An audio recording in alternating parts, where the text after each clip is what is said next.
মালদার চাঁচলে একযোগে 3টি রাস্তার কাজে শিলান্যাস করা হলো শনিবার। এদিন চাঁচলের মহানন্দপুর অঞ্চলের হাটখোলায় আয়োজিত এই শিলান্যাস অনুষ্ঠানে উপস্থিত ছিলেন মন্ত্রী সাবিনা ইয়াসমিন, জেলা পরিষদের সহকারী সভাধিপতি রফিকুল হোসেন, চাঁচল ও মালতীপুরের বিধায়ক নিহার রঞ্জন ঘোষ এবং আব্দুর রহিম বক্সি সহ অন্যান্যরা। চাঁচলের মগদমপুর, মহানন্দপুর ও ভগবানপুর অঞ্চলে নির্মিত হবে এই রাস্তা। উত্তরবঙ্গ উন্নয়ন দপ্তরের তহবিলের বরাদ্দকৃত 3,31,00,00,000 টাকা নির্মিত হবে এই রাস্তাগুলি। রাস্তার কাজের সূচনায় খুশি এলাকাবাসীরা।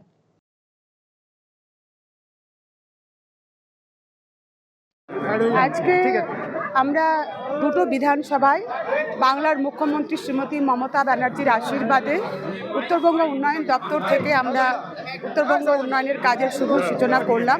এই মুহূর্তে আমরা চাঁচল বিধানসভায় রয়েছি।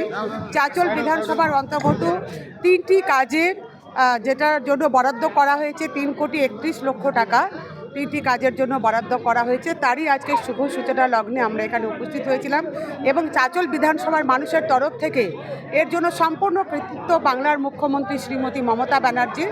চাঁচল বিধানসভার মানুষের তরফ থেকে আমি ওনাকে আন্তরিকভাবে শ্রদ্ধা জানাচ্ছি।